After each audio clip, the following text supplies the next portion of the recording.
J'ai bien vu. Et c'est bien, non, c'est pas bien. Tout le monde n'a pas participé. Et c'est pas grave. Donc on va reprendre avec un sujet qui est très important. Parce qu'il va mêler le religieux au politique et puis, entre autres, on peut dire qu'il va mêler les lois divines et les lois des hommes. C'est la question de l'héritage.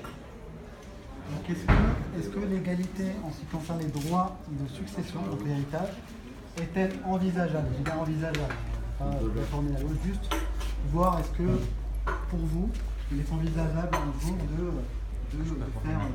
d'appliquer l'égalité en ce qui concerne les droits de l'héritage. Peut-être c'est le cas, là, comme d'habitude. Oui, moi je pense que oui, c'est envisageable. Si c'est comme ça, si la question est posée comme ça, je dis oui, c'est envisageable, mais je pense même que ça devrait être envisageable. Parce qu'aujourd'hui, ça crée un débat, en fait, qui n'est pas forcément constructif.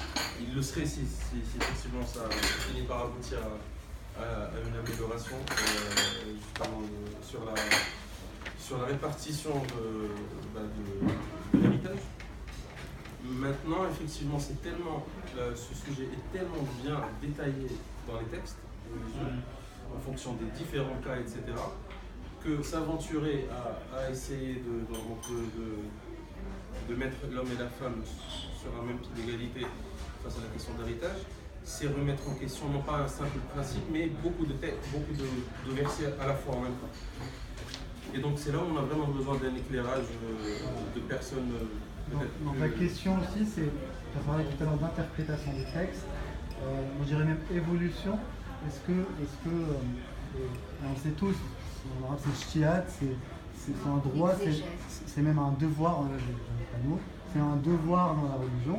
Est-ce qu'on pourrait faire évoluer les textes qui, peut-être que je déborde du sujet principal, mais c'est dans le sujet, est-ce qu'on pourrait faire évoluer ces textes-là pour justement aller vers une stabilité au niveau de l'héritage? Qui veut me répondre?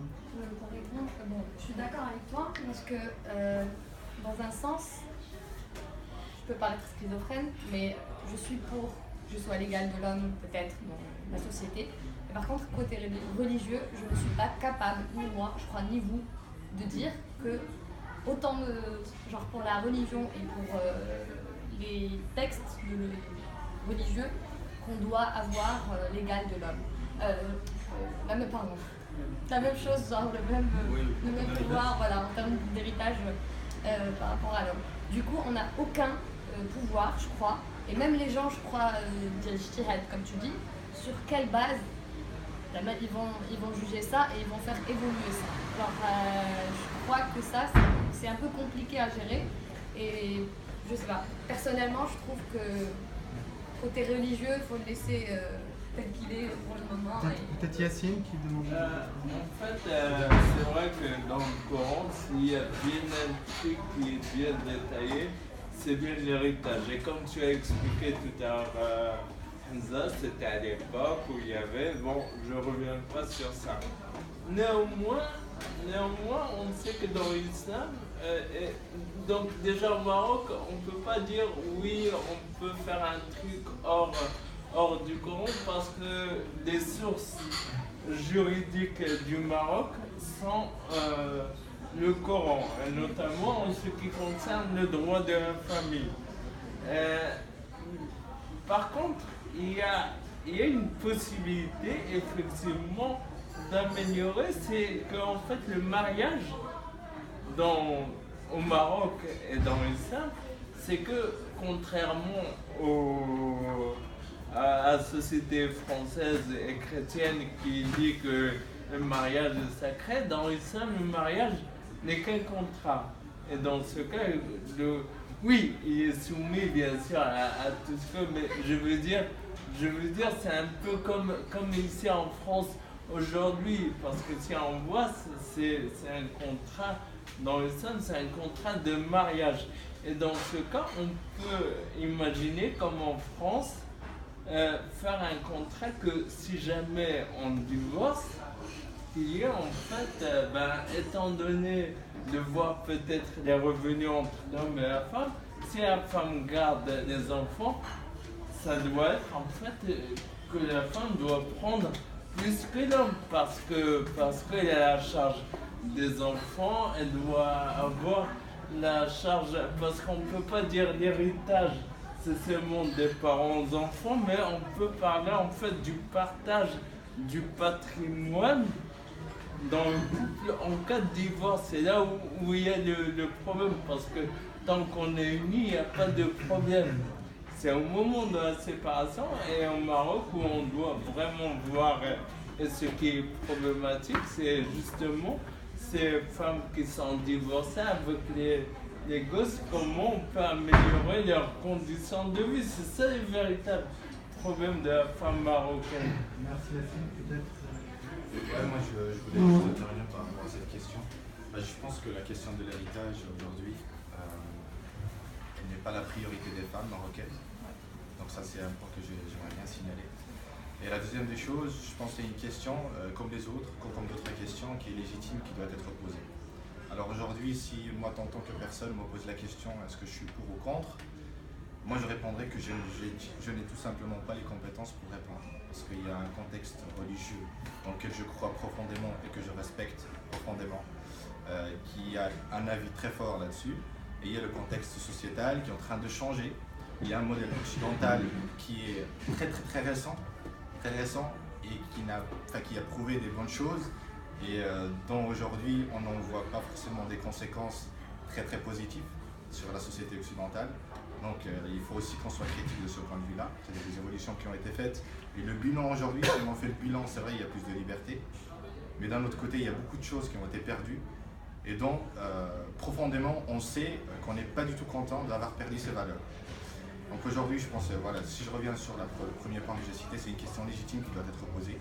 Mais j'aimerais bien que les débats soient cadrés dans des institutions et par des personnes qui ont les connaissances nécessaires pour pouvoir juger dans des sujets très sensibles, tels que cette question-ci, et finalement en sortir des points et faire un consortium ou un vote au niveau de la population marocaine pour finalement arriver à quelque chose qui est finalement le fruit d'un consensus. Merci beaucoup. Juste un petit rappel, encore une fois, nous on est là, on n'a pas la prétention de dire on va trouver la solution miracle pour résoudre ces problèmes-là, c'est juste on va venir gratter la surface pour faire émerger certaines idées, échanger, etc. sur ce sujet-là.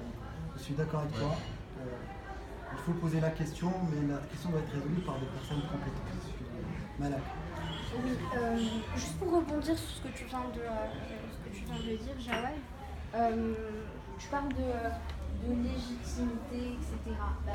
Le souci avec les textes religieux, justement, c'est qu'ils vont venir légitimer et structurer la société et parfois légitimer certaines inégalités. Tu vois, par contre, quand je t'entends parler de bon, de mauvais, de négatif, de positif, je pense que on ne peut pas se permettre d'analyser de cette manière-là, c'est-à-dire en ayant recours à des jugements de valeur. La problématique est autre finalement. Ce que j'entends, ce que j'arrive à recueillir dans vos discours, je le résume d'une autre façon. Moi je me dis, la problématique qui en ressort, c'est la suivante. Les religions, quelles qu'elles soient, on ne va pas parler d'islam en particulier, sont-elles valables en tout temps et en tout lieu? Donc la question de la temporalité des religions est très importante. Ce qui en fait quelque chose de figé, c'est le fait que ce soit déjà un texte et comment dire, est-ce qu'il faut avoir recours à l'exégèse, donc à cet effort d'interprétation? C'est pas ce qu'il faut ou est-ce qu'il ne faut pas, c'est le cas. Les oulémas le font. Les religions, quelles qu'elles soient, ont recours à des métaphores, des images, des paraboles. Donc on est forcément dans l'interprétation. On ne peut pas avoir une lecture littéraliste d'un texte religieux. Merci beaucoup, peut-être Hamza. Oui, j'avais une petite remarque. Alors, bien sûr qu'il faut être compétent, Jawad, pour pouvoir vraiment prétendre avoir une solution. Moi, juste via le prisme des droits individuels versus le droit commun, ce qu'il y a en France, tu parlais tout à l'heure, Yacine, du mariage, il n'y a pas un seul régime. Donc il y a le régime de séparation des biens, il y a le régime universel. Au Maroc, nous avons un régime unique peut-être que la solution, justement, viendrait du choix, tout simplement, des personnes lors de leur mariage, du régime qui leur conviendrait, en fait. Donc, est-ce qu'on reste sur un régime traditionnel ou justement vers un régime de répartition égale et qui engloberait notamment les droits de succession. Déjà le droit de répartition entre les deux époux s'il y a divorce, mais aussi lors... Ça c'est un peu plus... Non, mais même au niveau religieux, parce que malheureusement au Maroc, sur cette question-là, il faut changer toute la constitution pour faire comme en Europe. Tout vient de l'islam, donc l'islam, comme je dis, on peut avoir différents régimes, rien ne l'interdit, on n'est pas en contradiction avec... Alors, ce que je viens de dire est encore moins en contradiction avec notre constitution qui par ailleurs peut évoluer, puisque notre constitution actuelle aussi, elle met l'homme et la femme en tant que citoyens marocains et citoyennes marocaines sur le même piédestal. Donc, a priori, on peut aussi se servir de quelques articles de notre constitution pour défendre cette thèse. Pour en tout cas donner le choix aux citoyens de choisir librement du régime qui va s'appliquer, comme on peut le faire pour le régime fiscal lorsqu'on est une entreprise. En tout cas, ça peut s'apparenter à une solution. Oui, pour rebondir sur la solution, à mon goût, ce serait justement constitutionnellement, de faire en sorte que la religion relève de la sphère privée et non pas de la sphère publique. Voilà. On pourrait s'étaler là-dessus. Au Maroc, on est un pays musulman, pareil. Donc on peut pas séparer la religion. Le fait de séparer la religion d'État et la religion dominante d'un pays, c'est deux choses complètement différentes. En fait, ça ne changera rien en fait qu'on sera un pays musulman. Tu vois, parce que l'islam sera présent dans les foyers, etc. Mais est-ce qu'une religion a sa place dans la sphère publique, c'est une autre question. Alors juste à mon avis, je suis modérateur, mais je peux aussi donner mon avis. Le fait que le Maroc soit musulman, c'est parce que ça s'inscrit dans sa constitution.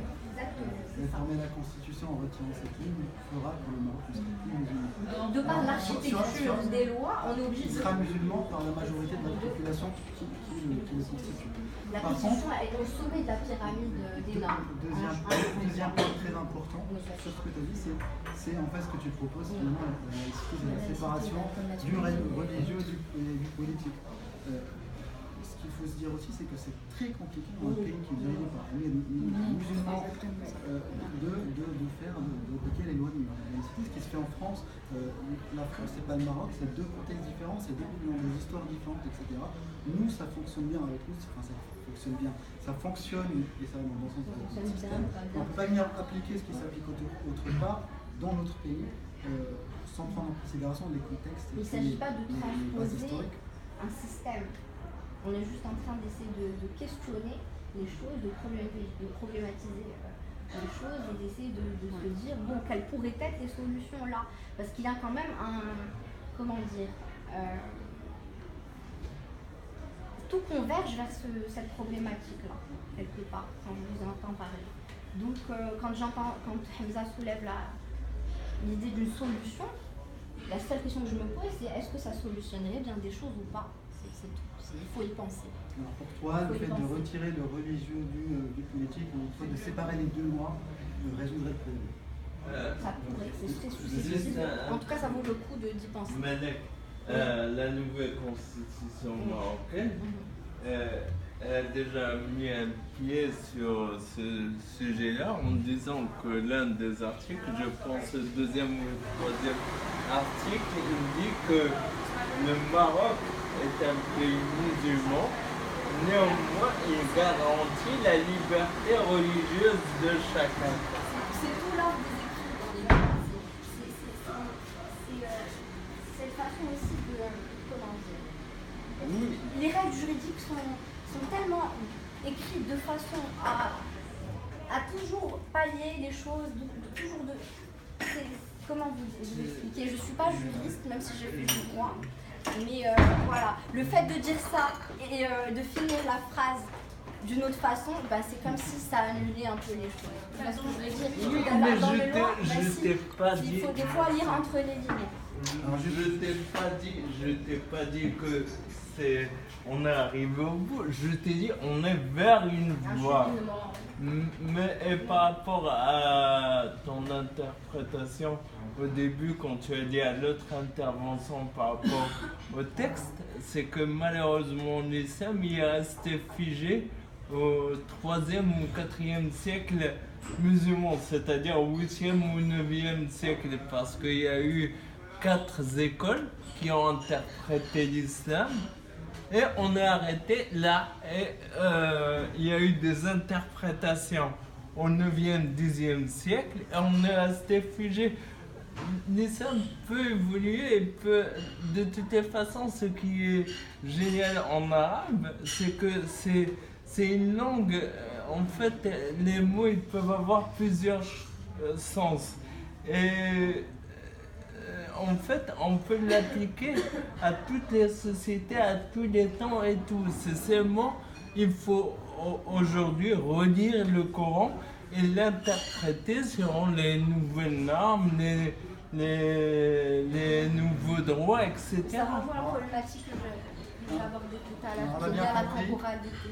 On a bien compris que selon toi, Yacine, la religion est évolutive, adaptable à tous les moments. Et le contexte actuel, voilà, c'est même dit. Est-ce que Oui, je reviendrai juste sur un point que monsieur a évoqué, c'est que dans la Constitution, le Maroc est un pays musulman, il ne faut pas l'oublier. Et que si on remet en question le fait que ce pays, si on retire le fait qu'il est musulman, ben on remet en question énormément de choses qui sont bâties dessus, y compris la justice, y compris les lois, tout ce qui constitue la partie justice en Maroc. Ce qui fait que l'héritage, à mon avis, l'héritage est vraiment un point qu'il faut traiter, mais peut-être d'une façon secondaire, et peut-être qu'il faut juste appliquer ce que la religion dit, peut-être. Peut-être que c'est parce que la religion n'est pas bien appliquée qu'on tombe dans des problèmes tels que des mères de famille ou des enfants qui n'ont pas eu leur héritage. Et puis n'oublions pas que en Occident, avant, la femme n'héritait pas. Donc l'Occident, lui aussi, a évolué. Pourquoi ne pas donner le temps au Maroc pour évoluer vers ce sens-là, en sachant que la religion, elle est faite telle qu'elle est, et que voilà, c'est en termes d'interprétation, enfin d'interprétation qu'il s'agit. Donc peut-être qu'en termes d'ijtihad, tel que vous avez dit tout à l'heure, qu'il faut travailler. Et puis n'oublions pas qu'il y a le ministère des Hadiths et des Affaires islamiques, qui aussi a pas mal de main, qui font des comparaisons de religion et qui travaillent dessus. Ce sont des personnes qui sont à la fois ouvertes d'esprit, qui ont fait des études à l'étranger et que voilà, ce ne sont pas que des personnes barbues, fermées ils sont mis dans leur bulle et tout. Enfin, ce sont des personnes vraiment assez ouvertes et qui ont aussi traité sur pas mal de sujets qui traitent l'avortement et tout. Donc j'estime que le ministère des Hadiths aussi est un ministère plus ou moins compétent et qu'il y a des personnes qui sont compétentes sur ce sujet. Effectivement, je te donne la parole. Oui, je suis d'accord avec ce qu'a dit la jeune femme par rapport au fait que enlever l'islam du Maroc, c'est un peu séparer, rendre le Maroc un pays non musulman. C'est un peu, comme vous avez dit, Amir el-Mouminin, c'est un peu remettre en doute la souveraineté du roi. Donc je ne suis pas d'accord sur ce point-là, parce qu'il est commandant des croyants, donc on ne peut pas dire que ce n'est pas un pays musulman. C'est ce qu'on appelle l'architecture constitutionnelle. Il ne faut pas oublier que ce qui est intéressant dans ce que tu as dit, c'est l'idée de remettre en question justement des choses qui sont bâties là-dessus. C'est pour ça qu'on parle d'architecture constitutionnelle dans le jargon juridique. Autrement dit, la politique et la religion ne sont pas dissociées. Pour avoir eu un cours sur l'islam et la politique, je peux vous dire que la religion a toujours été instrumentalisée à des fins politiques. D'accord ?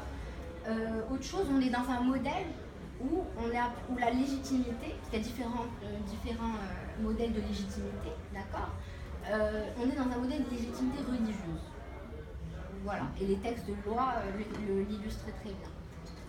Non, juste avant de redonner je veux plutôt revenir par rapport à ce ce que vous dites. Je suis la première à dire que effectivement la religion ne doit pas être présente partout, mais le fait d'aller au point de séparer complètement la politique de la religion dans un pays musulman, avant tout pour moi c'est comme si on veut effacer notre identité et notre histoire, parce qu'en tant que musulman, en tant que marocain, on a toujours été musulman et la religion a toujours été présente. Et c'est vrai, on peut instrumentaliser la religion, elle peut être utilisée pour des fins politiques, je suis totalement d'accord, mais ce n'est pas pour autant qu'on peut dire alors voilà, on sépare complètement la politique de la religion, parce qu'avant tout, moi, certes je suis pas de la religion, mais elle fait quand même partie de l'identité et de la culture. Moi, si on me dit demain, allez hop, on sépare tous les deux, on est le gouvernement marocain, en état marocain, c'est un pays laïque, je ne serais pas forcément contente et je ne serais pas forcément d'accord, parce qu'avant tout, j'ai été éduquée comme ça, c'est mon éducation, c'est mon identité. Tu as intériorisé cette norme-là. Non, je l'ai pas du tout intériorisé, mais pas du tout.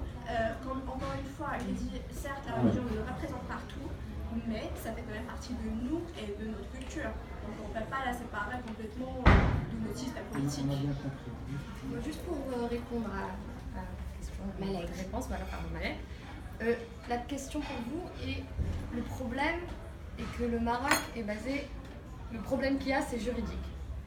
Pour moi le problème n'est pas juridique, on peut oublier tout ce qui est loi, on peut laisser le Maroc tel qu'il est, parce que le Maroc c'est Allah al-Watan al-Malik, ça a toujours été ça. En second lieu, ce que je veux te dire, peut-être qu'il faudra réfléchir que le problème, et je reviens et je le dis souvent, le problème du Maroc c'est l'éducation.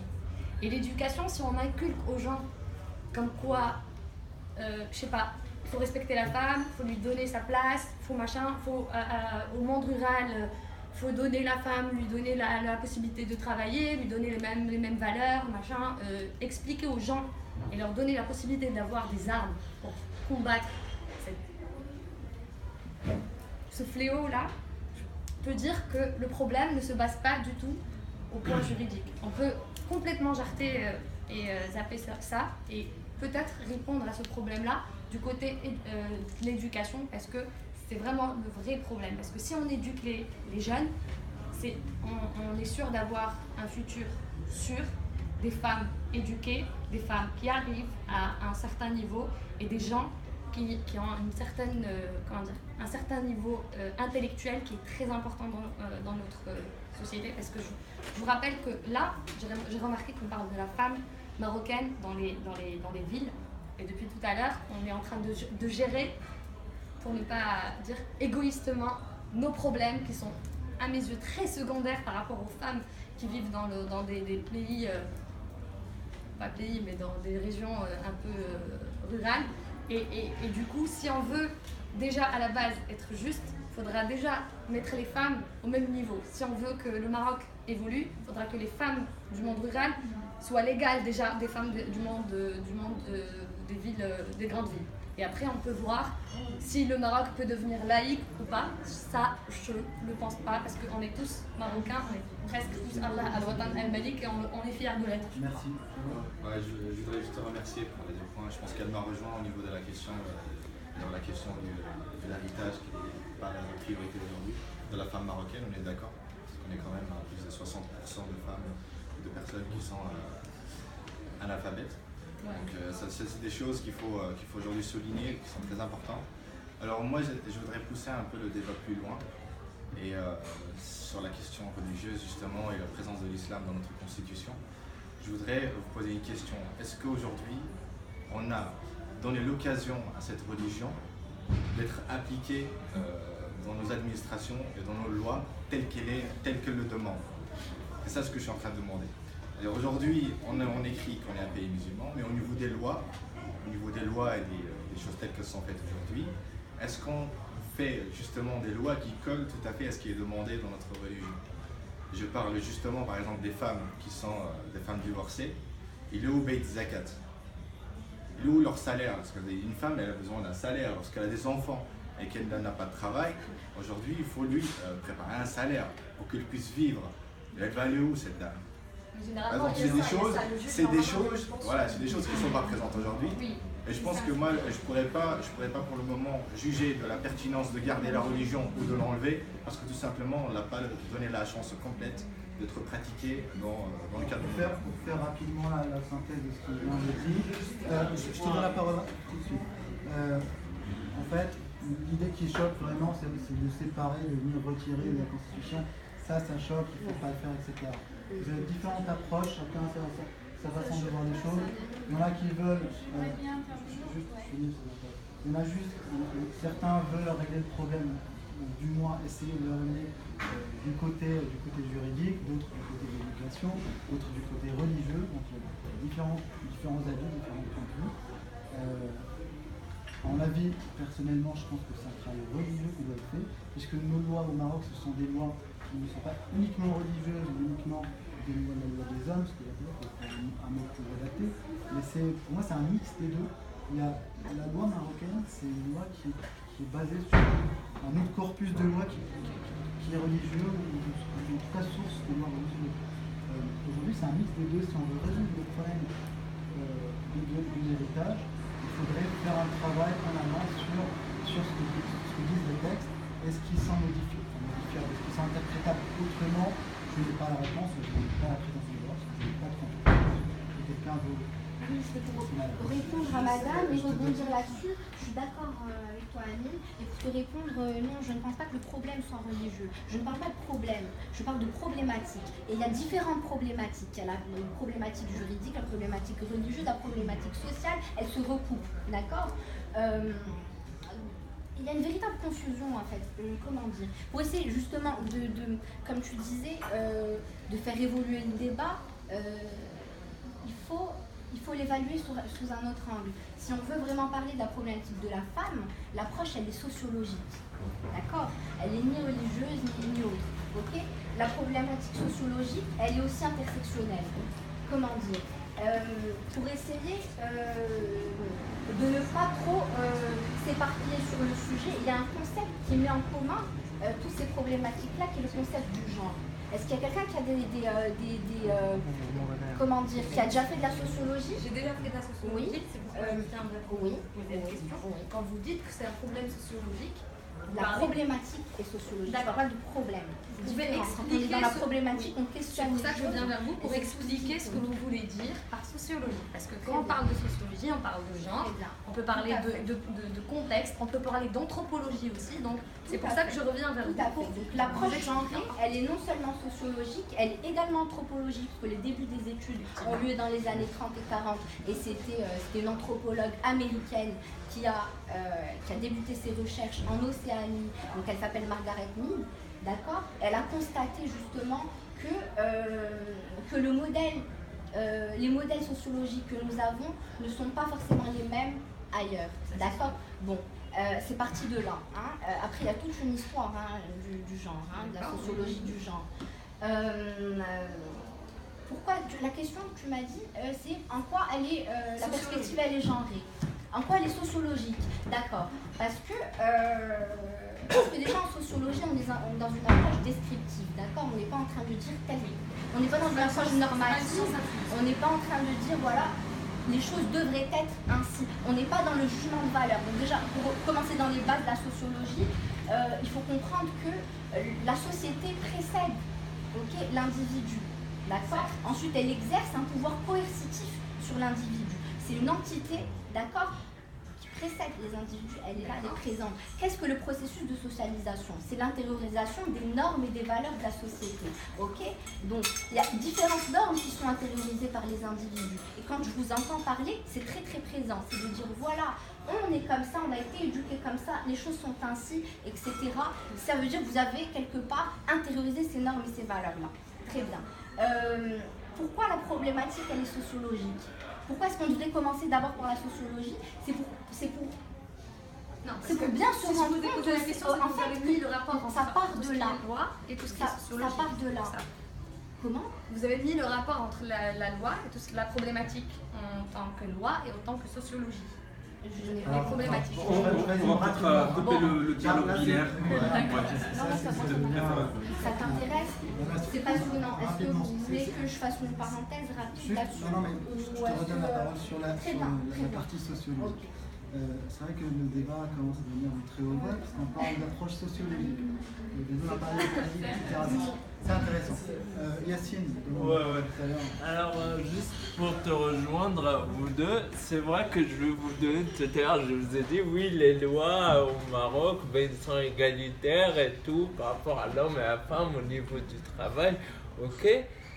Tu as dit qu'en fait, est-ce qu'on applique l'islam réellement dans la femme? Et je voudrais réagir par rapport à l'approche sociologique. Moi, j'ai un exemple qui dit qu'en fait que l'islam ne respecte pas l'islam et c'est un problème sociologique et ça c'est un problème grave. Souvenez-vous, il y a 3 ans, il y a une adolescente de 14-15 ans qui a été violée et pour protéger son violeur, il s'est marié avec elle. 3 jours après, il l'a répudiée et s'est suicidé. Est-ce que ce n'est pas ça le véritable problème de la condition de la femme, etc. En donnant à l'homme un certain pouvoir qui n'existait pas déjà. Avoir des relations hors mariage, ça n'existait pas. Si on veut appliquer l'islam, bon après chacun fait ce qu'il veut, hein, je ne juge pas, mais le viol, il est interdit, que ce soit aux États-Unis, en France, en Israël ou au Maroc. Le viol, il est interdit si ce n'est pas consenti, si c'est de force, etc. Donc, c'est là où il y a de véritables problématiques concernant la femme et concernant au Maroc où il n'y a pas d'égalité entre hommes et femmes. Et c'est vrai que comme tout à l'heure, la demoiselle a dit que c'est vrai que les femmes au Maroc n'ont pas la même approche que les hommes. C'est-à-dire que, par exemple, moi, demain, je rentre au Maroc, je n'ai aucun problème. Les femmes, pour rentrer au Maroc, ça pose leur problème parce que ici, ils peuvent sortir le soir, toutes seules, en sécurité. Je ne dis pas ils vont aller faire ou quelque chose. Non, juste de sortir, boire un café, entre rien de trucs. Et c'est vrai que nous, par exemple, à notre adolescence, quand on était au Maroc, on pouvait sortir le soir, personne ne pouvait rien dire, on pouvait faire ce qu'on voulait. Et c'est vrai que les filles, je comprends, mais ça c'est sociologique. Et malheureusement, la loi ne peut rien apporter. Mais l'action qu'on doit apporter, c'est seulement, c'est sur cette loi de viol, etc., où il faut vraiment que le Maroc avance sur cette question parce que c'est de la dignité humaine dont il s'agit. On n'est même plus dans un aspect religieux ou pas. Au niveau religieux, c'est condamnable. Merci Yacine. C'est une très belle intervention. Toujours est-il que ça ne répond pas à la question de l'héritage. Hamza sur l'héritage. Alors par rapport à l'héritage, et pour moi aussi faire écho à la problématique posée de la religion, tout à l'heure, Jawad avait parlé de l'exemple de Maïd Zakat pour notamment les femmes, enfin pour les veuves ou pour les divorcées. Et en contrepartie, on a eu une réponse qui est que la loi peut, enfin le juridique peut répondre à ça, puisque le juge lui-même peut attribuer une bourse, etc. Donc l'avantage de cette option-là, c'est que ça permet de personnaliser en fonction de chaque cas, etc. Maintenant, sur le fond, il faut connaître notre histoire, notre identité. Le Maroc, avant la culture et même l'islam, était une terre purement berbère. Ça fait maintenant depuis 12 siècles la religion, l'islam est la religion dominante. Et pendant ces 12 siècles, il y a eu une cohabitation entre des musulmans, des juifs, des chrétiens et d'autres, toute proportion gardée. Et je pense que le fait de garder cette dimension religieuse à notre État est juste un garant de stabilité, d'autant plus que notre roi qui est Amir al-Mouminin n'est pas Amir al-Muslimin, il est Amir al-Mouminin, donc de tous les croyants. Et donc en ça, il faudrait, c'est du bon sens, c'est mon avis, et effectivement garder de toutes les façons cette dimension religieuse. Maintenant, et c'est là où il n'y a pas de contradiction dans la Constitution entre dire un État musulman et la liberté d'exercice de tout un chacun, ce n'est pas contradictoire. Alors Puisque, en quoi un État musulman peut garantir la liberté? C'est ça la question. Je termine. En fait, c'est pas du tout contradictoire puisque l'État, c'est l'appareil quand, et c'est le droit commun, quand la liberté individuelle vient le compléter. À mon sens, il n'y a pas de contre-indication entre deux systèmes qui sont complémentaires, en l'occurrence un régime avec une dimension religieuse et une liberté de tout citoyen d'exercer sa foi. Et où est-ce que j'abondais tout à l'heure avec ma proposition, c'est de choisir aussi comment, sur certains aspects de la vie, comme tout à l'heure le mariage, enfin, le divorce ou l'héritage ou autre, est-ce qu'on a finalement le droit de dire je veux en tant que citoyen être considéré en tant que musulman et donc que la tradition musulmane me soit appliquée, ou de se dire non, simplement je choisis un autre régime, bien sûr qui serait à ce moment-là proposé par l'État lui-même et qui lui donnerait la liberté donc d'une égalité, etc. Donc c'était juste pour dire qu'il n'était pas question dans le débat de remettre en cause l'existence même de la dimension religieuse de l'État, si ce n'est que est-ce que c'est vraiment la seule et unique cause des différents freins que peut connaître la femme au Maroc, que ce soit en province, que ce soit dans les villes ou dans les villages. Je pense que par rapport à la question des villages, ce n'est pas juste la question du genre qui prime. Je crois que c'est juste les différents droits qui ne sont pas respectés, que ce soit pour l'homme ou pour la femme. Il y a des villages où il n'y a juste pas d'école, et là ça transcende le genre. Avant l'école, il n'y a pas d'eau. Ou l'eau, ou l'électricité. Ah, mais je le connais. Mademoiselle au fond a été... Alors, je vais juste rebondir sur le sujet de l'héritage aussi. C'est que peut-être qu'il faut juste appliquer ce que la religion dit, peut-être. En termes de justice, peut-être que c'est la justice qui n'est pas bien appliquée comme il faut. Et les personnes qui l'appliquent, ou les personnes qui sont mises dans des positions ou dans des postes de responsabilité, ils n'appliquent pas comme il est dicté ce que les textes de loi disent et ce que la religion dit. Ça, c'est d'un point pour le premier point. Pour le deuxième point, je rebondirai sur le sujet que monsieur a évoqué pour la fille qui a été violée et qui a été mariée à son violeur, et puis qui a été répudiée juste après. Donc cette fille-là, pourquoi on ne s'est pas posé la question où est-ce qu'elle habitait? Est-ce qu'elle a eu une éducation? C'est quoi sa situation? Une fille peut-être qu'une fille qui a subi la même chose mais avec une éducation ou avec un poste un poste qui lui permettra de rebondir sur cette tragédie, elle aurait peut-être eu une autre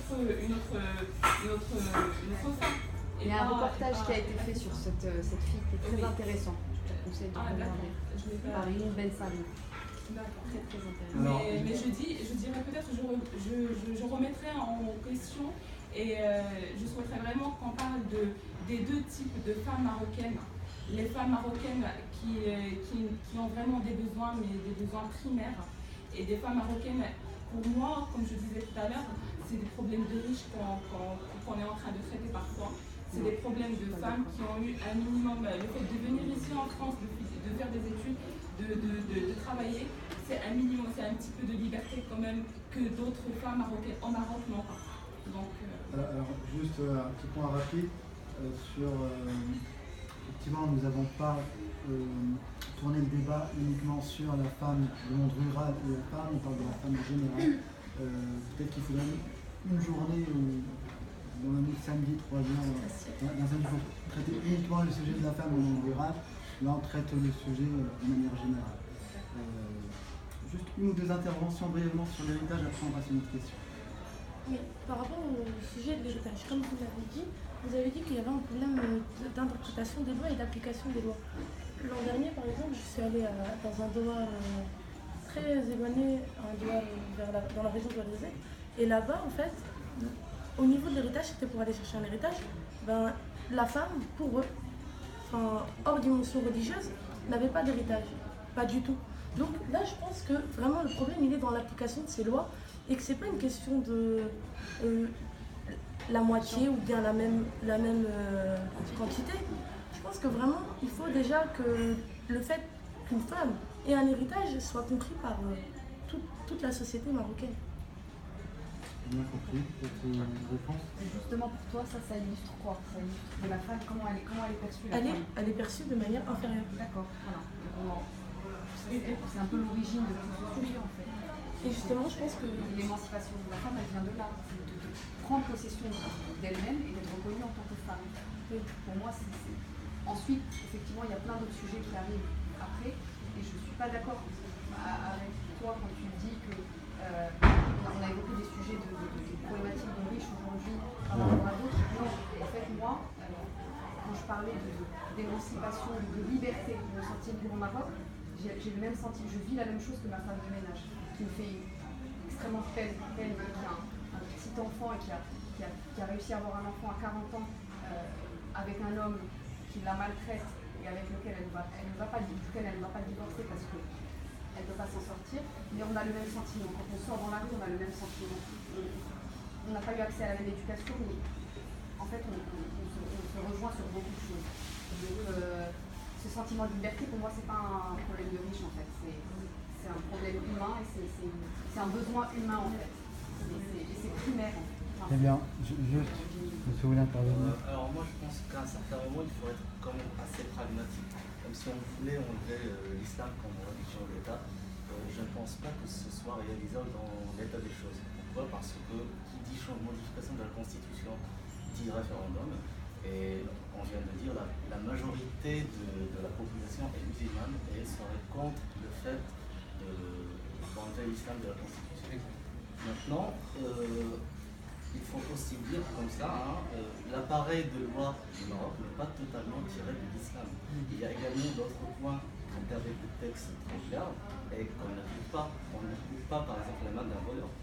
On ne l'applique pas les gens qui ont des relations extra-conjugales. Donc c'est un fait. Donc on peut imaginer que d'ici quelques, je ne sais pas, je ne dirais pas que ce sera rapide, parce que sinon ça va créer une fracture. Mais non, pas encore. Il y aura une fracture si on essaie d'expédier les choses. Donc il faut lancer le débat, c'est bien. Finalement, on aspire à un pays démocratique, c'est ça. Mais je ne pense pas qu'il, justement, comme l'a dit monsieur tout à l'heure, je pense qu'il faut y aller à notre rythme. Et ne pas créer de clivage parce que finalement, ça va menacer la stabilité du pays. Effectivement, si on reprend un peu, puis pour clôturer cette question de l'héritage, toujours il faut revenir au contexte historique, à la culture, aux traditions. Il ne faut pas précipiter les choses. Peut-être que si la femme était réellement émancipée, peut-être que tous ces sujets dont tu dis, c'est une liée. Si la femme était émancipée, s'il n'y avait pas de regard sur les préjugés que finalement la femme pourrait elle-même réformer ses lois et puis dire que moi je voudrais avoir l'égal de l'homme et de la femme. Bon, maintenant il y a un autre sujet qui est plutôt politique sur la démocratie. La démocratie, c'est le droit de l'homme, c'est la liberté d'expression, c'est l'égalité, c'est la justice sociale, et j'en passe. Le Maroc est dans une transition depuis des années démocratiques. Donc, un pays démocratique qui se veut démocratique. Pour intégrer la femme dans ce processus, la question qui se pose, c'est quel rôle ont joué les femmes dans ce processus de démocratisation? Est-ce qu'elles jouent encore un rôle? Et je rajouterais même, est-ce qu'on leur donne les moyens nécessaires pour participer à ce processus de démocratisation? Peut-être oui. Oui, quelqu'un d'autre. Je dirais que le Maroc aujourd'hui, il évolue vraiment parce que la situation de la femme, déjà si je veux un peu situer la femme et son statut depuis 1930 et avant le protectorat, la femme c'était une garde, elle sortait pas, elle ouvrait la porte et regardait et refermait. Après le protectorat, il y a eu des éléments et des choses qui ont fait évoluer la femme. La femme a commencé à porter des mini-jupes, la femme nos mères, même si maintenant genre les désignants, machin et tout, on les voyait très bien, les photos sont présentes. Donc pour revenir à ça, aujourd'hui on voit, et grâce à ces 10 dernières années, bon, 15 dernières années peut-être, on voit que la femme marocaine, elle évolue. Pourquoi? Déjà je remarque une seule chose, c'est que le souverain, le jour où il s'est marié avec une femme, qui nous a montré, une femme qui ne porte pas le voile, une femme qui participe dans la vie marocaine, qui fait en sorte que elle se montre, elle dit et elle participe, par exemple pour le but oui, voilà, résoudre le problème du cancer, elle participe, donc on a un exemple féminin qui est assez important, qui va et qui est présent, pas que au niveau national, mais au niveau international, aussi pour ce qui est des sœurs de Sa Majesté. Donc automatiquement on voit qu'il y a une évolution, alors qu'il y a 10 ans ou 15 ans on ne voyait pas ça. Donc la femme aujourd'hui, je crois que le Maroc il est en évolution, peut-être que demain, après-demain il n'y aura plus d'hommes et qu'on sera tous que des femmes, des Amazones.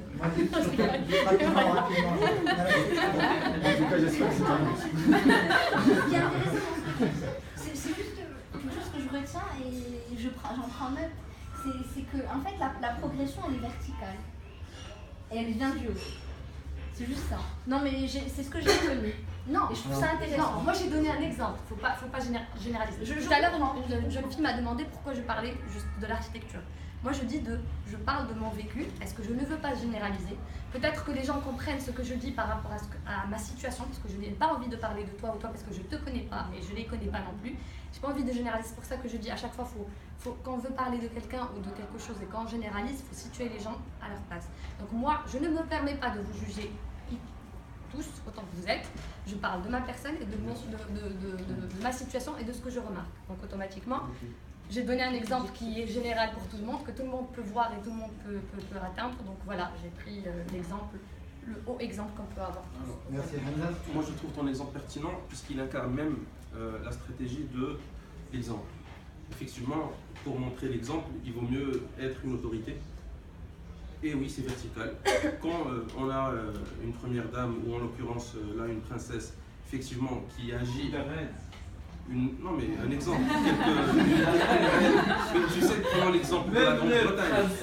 Hier, la princesse était à New York à côté de Hollande pour le... Ce que je voulais dire, c'est que quelle que soit en fait cette personne, du moment qu'elle rencontre une autorité, à partir du moment où elle incarne, elle pratique à contre-courant, c'est qu'elle montre l'exemple. Et effectivement, c'est quelque chose qu'on a remarqué depuis que Sa Majesté a pris le trône. Oui, il a agi différemment par rapport à son père et à son grand-père, et donc on a vu une sorte d'évolution en ce sens. Et pour moi, c'est très positif. Au contraire, il faut donner l'exemple, et je dirais même plus, il convient que l'ensemble des institutions donnent l'exemple, que ce soit l'institution royale, mais aussi le gouvernement ou encore les administrations. Bon. Prenons l'exemple du gouvernement. La femme n'est pas représentée. Nous ne mettons pas du peuple, comme on dit. D'accord. Alors, non, mais on a un gouvernement pourtant de 40 personnes. Alors là, c'est spectaculaire. Oui. Alors, au niveau même des administrations. C'est la personne qui choisit le gouvernement, c'est le roi. Oui, non, c'est le chef du gouvernement. C'est pas le gouvernement. Alors, juste pour... Mais Hamza, c'est qui le bon élève justement en la matière? C'est le PJD, parce que c'est le seul parti qui représente. Je ne vise aucun parti, tu sais, je parle vraiment d'un principe. Oui, mais on peut dire voilà. Laisse-moi juste terminer, s'il te plaît. Un gouvernement, on parle d'un constat, vraiment, on parle d'un constat. Ce n'est pas une position politique. Nous avons un gouvernement qui est très riche en membres, de 40 membres, d'accord. Et combien nous avons de ministres femmes? Vous savez? Oui. Bon. Ensuite, lorsqu'on va rentrer dans le détail et qu'on va voir la composition des administrations, on va retrouver plus de femmes, peut-être. On est peut-être au-delà de 2,5% sur 40, mais on n'est pas à 50%. On doit être très, très en deçà. Et je pense que pour la chose publique, c'est les partis politiques, en plus des associations, qui ont un rôle aussi à jouer. Les associations aussi doivent montrer l'exemple en mettant des femmes aussi dans des postes d'autorité. Et les partis aussi. Et c'est peut-être là où le bas blesse. Parce que nous avons une volonté des différents partis, en tout cas sur l'image, de dire oui, nous aussi on veut les femmes. Et d'ailleurs, on va vous trouver, on va mettre une femme. dans ce poste-là. Mais derrière, lorsqu'on va creuser, on voit qu'il n'y a pas tellement de... C'est pas un phénomène, c'est juste, une question de communication. Et je pense que c'est à eux que revient la première responsabilité, dans le sens où c'est les partis politiques qui régissent les lois. Est-ce que les femmes s'intéressent à la politique aujourd'hui? Peut-être que les partis politiques veulent. Peut-être que les partis politiques. Je termine et je te donne la parole. D'accord. Les partis politiques, peut-être, ou les administrations, ou toutes les organisations veulent intégrer les femmes dans leurs organigrammes, etc., et puis les associer à leur prise de décision. Mais peut-être que les femmes au niveau politique ne s'intéressent pas à la vie politique. Est-ce que les femmes au Maroc s'intéressent à la politique? C'est la question. Qui veut répondre là-dessus? Moi, je vais parler plus d'un point de vue entreprise. Je vais parler de mon entreprise aujourd'hui qui veut atteindre 30% de femmes. Et donc, on voit bien que quand mon responsable passe des entretiens, il cherche désespérément des femmes. Donc, quand il en voit une, il dit ça va me permettre de ramener mon quota de filles à atteindre. Donc, en fait, c'est plus un problème de représentativité que de dire elle est compétente et que effectivement elle mérite sa place. Mais aussi la question elle se pose aussi pour se dire est-ce que les femmes sont intéressées aussi par un métier d'ingénieur, architecte, est-ce qu'elles se sont orientées là-dedans. Donc il y a on va dire la partie compétence où on va dire la femme, enfin moi personnellement quand j'ai été recrutée, je me suis posé la question si j'ai rempli le quota de femmes ou est-ce qu'on m'a pris parce que j'étais compétente. Peut-être qu'il y avait les deux, mais en tout cas c'est sûr qu'il y a ce besoin-là de remplir le pourcentage et en même temps de prendre des personnes compétentes. Donc, merci pour ce témoignage. Je pense que là encore on en revient à notre problème initial qui est la société, parce qu'au début de l'entretien vous avez parlé des statistiques qui disent que pour la majorité, une femme instruite, ce sera une femme qui va défier l'autorité. Peut-être que ces femmes aussi, elles ne veulent pas qu'on pense qu'elles vont défier l'autorité ou bien qu'elles seront moins à leur place dans l'idée que la majorité de la société marocaine se fait de la bonne femme bien. Je pense qu'il y a ça aussi. Qui voulait intervenir? Je trouve que c'est vraiment une question, c'est vraiment pertinent de dire est-ce que les femmes s'intéressent à certaines choses. Parce que voilà, c'est joli de dire on doit avoir 50% de femmes et 50% d'hommes, mais le problème c'est quoi? Ça a été relevé tout à l'heure, elle a parlé, la demoiselle, de nombre de femmes PDG, par exemple. Donc je trouve que c'est une fausse question parce que si on se base plus ou moins sur les statistiques, les deux grandes écoles par exemple en France qui nous génèrent des PDG, c'est HEC et Polytechnique. La Polytechnique c'est 80% d'hommes et HEC c'est 60% d'hommes. Donc c'est absurde de dire je veux avoir 50% de femmes alors que sur les chiffres, les personnes qui occupent ces postes, ils viennent et ils sont majoritairement des hommes. Donc tu parlais aussi d'excellence et tout. Par exemple Polytechnique, c'est du concours. Celui qui corrige les feuilles, il ne connaît pas le sexe de la personne à qui il corrige. Il y a plus de femmes qui présentent le concours HEC que d'hommes. Il y a plus d'hommes qui sont retenus. Je ne veux pas juger la valeur de quelqu'un, telle personne est plus intelligente que d'autres. C'est un faux débat, c'est une fausse problématique. C'est facile de rejeter la faute sur l'autre, de dire oui, c'est les hommes, ils font leur modèle et tout. C'est la facilité, ça je trouve, c'est chercher la facilité. Donc, ça, c'est d'un côté. D'un autre côté, je vais parler de mon vécu. Dans mon entreprise, il y a eu 3 postes de management à responsabilité qui ont été proposés à des femmes et qui les ont refusés. Les hommes, ils cherchent des postes de responsabilité. Donc c'est dans la conception des choses. Et après on dit, ah non, les hommes, ils font leur modèle, c'est les hommes qui prennent les rênes des choses. Parfois, on vous propose des postes et vous les refusez. Donc, faut prendre ça en compte. Donc, je trouve que voilà, il y a des choses à améliorer. Les femmes ne sont pas totalement égales à l'homme, mais ce que je trouve un petit peu dommage, c'est que dans la plupart des fois, les femmes elles cherchent la facilité, elles cherchent souvent à rejeter la faute sur l'homme et ne cherchent pas d'autocritique. Alors, merci pour l'intervention. Moi je dirais pas que la femme cherche la facilité, c'est un peu. Question de priorité, la priorité de la femme, Je donne la parole. Juste, ce que l'on pourrait dire peut-être c'est que la responsabilité est partagée, que les femmes ne s'appliquent pas autant qu'il faut. Peut-être que voilà, c'est la cause, c'est ça pourquoi la femme n'est pas très présente dans le paysage politique. Encore une fois, on parle de politique, c'est le processus de démocratisation. L'exemple de l'entreprise peut effectivement être appliqué en politique. Mais juste rapidement, pour répondre à ce que tu as dit, effectivement, souvent des femmes vont refuser des postes de management. Déjà, je pense qu'il faudrait essayer de comprendre pourquoi et ne pas forcément les juger. Une explication, c'est que c'est lié à l'éducation, c'est lié à la sociologie dont tu as parlé. Pourquoi? Et ça, c'est pas uniquement au Maroc, c'est partout, sauf que chez nous, c'est plus ancré. Mais c'est parce qu'on a grandi avec de Walt Disney, avec des films à l'eau de rose où on nous montre qu'il y a le prince charmant qui va venir, qui va nous épouser, et puis voilà. Autre chose, souvent, effectivement, on va nous associer à des qualités qui sont des qualités féminines et qui vont être celles qui sont associées à la femme au foyer, à celle qui est là pour les enfants, mais pas des qualités de management, des qualités d'autorité pour réussir à gérer des gens, à gérer le stress et ça. Pour moi, il y a beaucoup d'explications qui rentrent dans ça. Après, je suis persuadée qu'on ne cherche pas qu'on ne rejette pas la faute à l'homme forcément par rapport à ça. Je pense que c'est la société en fait, plus globalement, qui est responsable. Mais l'homme ne contribue pas forcément à valoriser la femme et à la rassurer pour qu'elle prenne possession d'elle-même et de toutes les qualités qu'elle peut avoir pour acquérir ces fameux postes. Merci. J'aimerais un chiffre. Oui, juste un chiffre. Il y a une étude qui a été faite en 2008 par un salon américain qui s'appelle Edwards, que je vous invite à consulter, sur l'égalité professionnelle entre les hommes et les femmes. Donc ils ont fait une étude, ils ont constaté que les hommes postulent pour un poste à partir du moment où ils ont 70% des compétences demandées. Oui. Tandis que les femmes, il leur fallait 120% pour postuler pour ce poste. Donc là, on voit qu'il y a un sens d'aventure et il y a certaines précautions qui est finalement antérieure à la femme et l'homme, qui est différente, qui fait que la femme n'est pas présente dans des postes managériaux de haute échelle.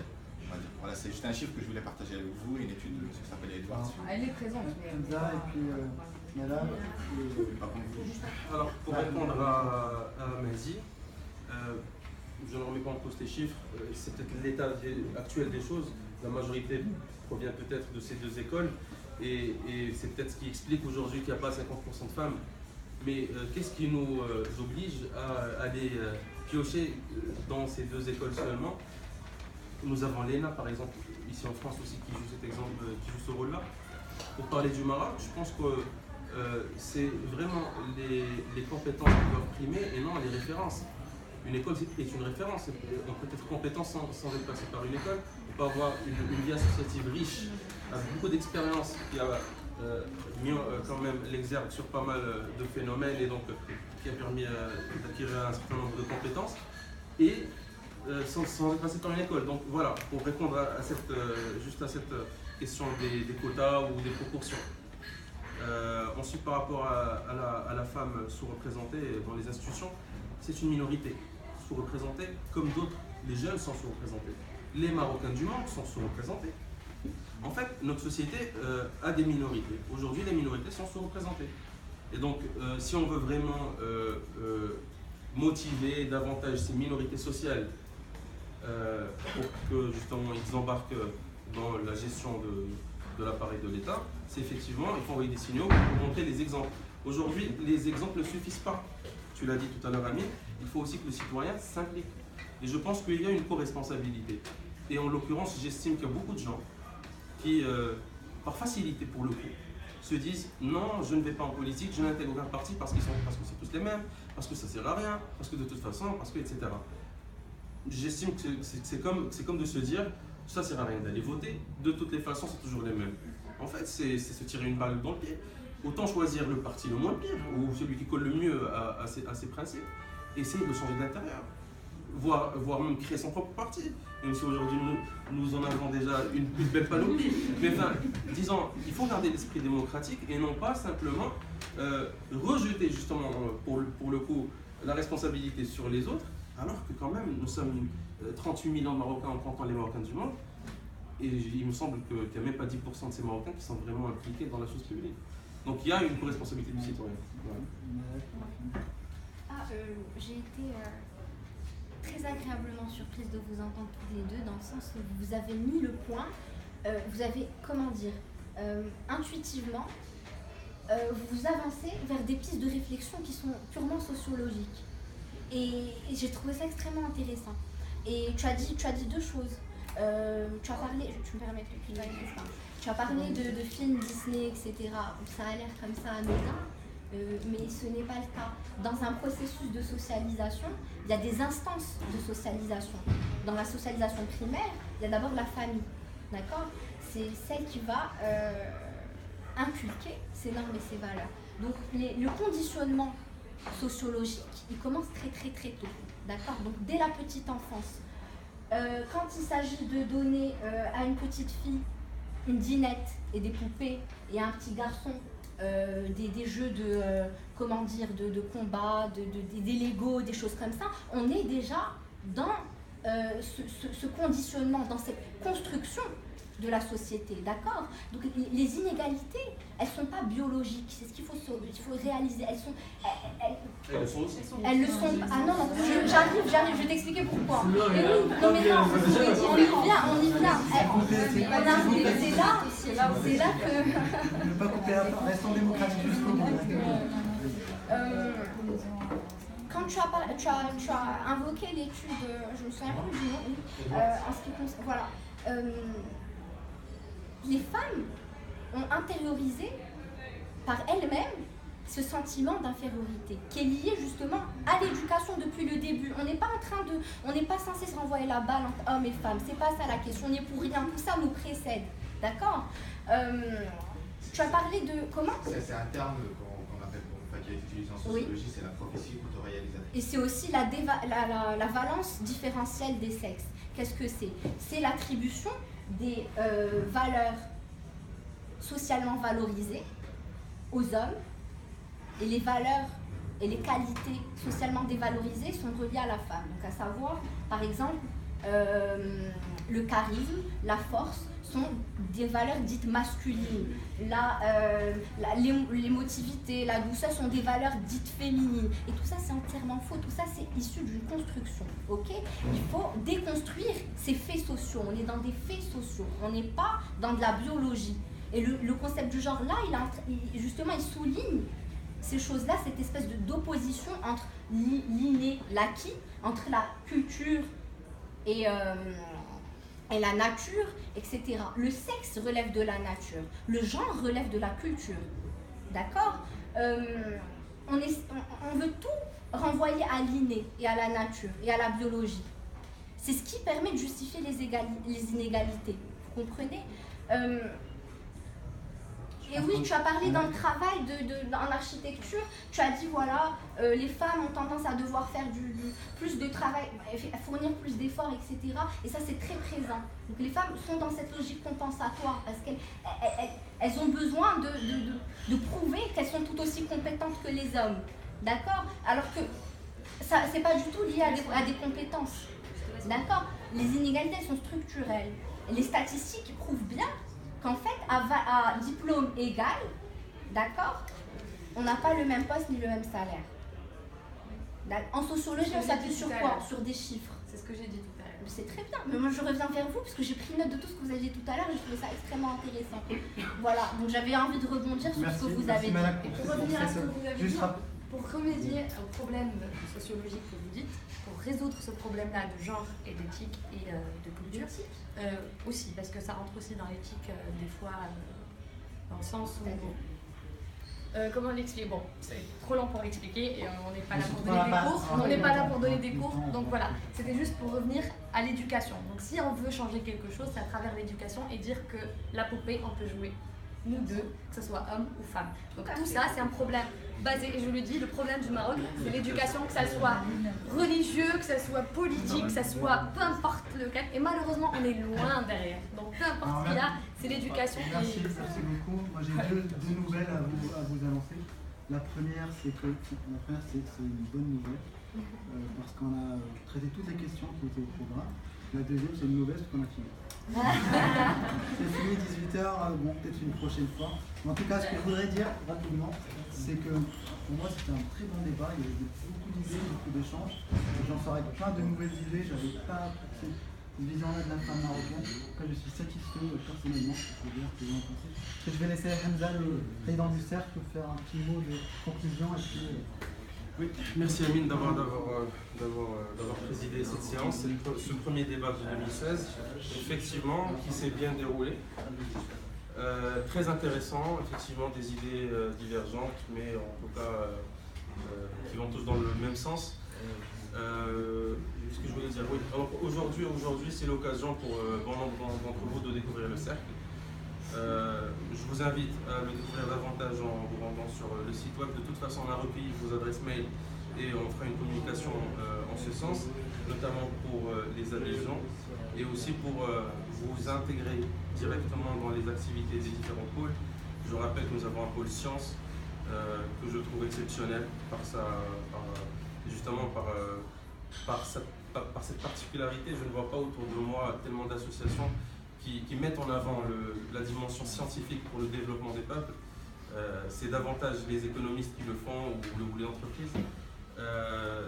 Il y a un pôle politique pour les plus passionnés de politique. Et je rappelle qu'on peut venir assister à des réunions sans forcément assister à d'autres. La participation est au gré. Voilà. L'objectif du cercle, c'est vraiment de créer un cercle, mais pour le coup très très grand, qui va s'élargir au fur et à mesure, de fédérer des compétences et de mettre ces compétences en faveur de notre pays. Donc nous sommes amenés à collaborer avec beaucoup d'institutions, que ce soit ici en France, que ce soit des associations, mais au Maroc aussi, avec des ministères et autres associations en l'occurrence. Et je suis persuadé que ce soit dans le pôle humanitaire, culture ou autre, que vous trouverez votre bonheur. En tout cas, ça a été un plaisir de vous accueillir aujourd'hui. Vous avez fait le débat et j'espère vous revoir lors d'un prochain débat ou d'une prochaine conférence. Et juste pour clore, nous faisons aussi des publications. Qui ont vocation à étudier une problématique, à proposer une vision, voire une solution, et les mises à disposition du public, que ce soit via notre site web, via nos pages officielles de réseaux sociaux ou même via les médias écrits. Enfin, sachez que ce soit le débat, une conférence ou autre, il y a un rapport qui est produit. En l'occurrence, notre cher ami Ayoub s'est chargé de prendre en vidéo l'exhaustivité de ce débat. Et tous ces éléments seront accessibles aux différents membres du cercle, donc dans l'espace membre, dès lors que, bien sûr, vous aurez adhéré et dès lors que on les aura téléchargés. Donc si vous avez une question ou des questions par rapport au fonctionnement du cercle, c'est l'occasion. Et voilà. je pense que je ne me suis pas présentée parce que je suis arrivée légèrement en retard. Voilà, donc je m'appelle Malek, si vous voulez m'ajouter, prendre contact avec moi pour discuter de tout ça, ça m'intéresse. Je suis adjointe à la secrétaire générale du cercle et je suis également responsable du pôle communication. Voilà. Comme je disais, au cercle, on met la femme au bon endroit et au bon moment. Mais c'est pas la femme qui se positionne. Elle n'a pas cette capacité. La femme a eu en tout cas effectivement le crédit de venir. On la prend la poche. Et de crédit de venir et de se porter candidate. C'est ce que tu as fait. Oui, tout à fait. Bon, alors, parce qu'on respecte quand même les. Moi, je voudrais juste rajouter une chose qui à mon avis est importante. Le cercle est apolitique. Nous faisons partie d'aucun parti politique. Voilà, on ne fait pas partie. Alors il est politique, il n'est pas partisan. Oui, excuse-moi. Oui. Ah, il n'est pas parti. Ouais. On comprend bien la nuance. On reste libre.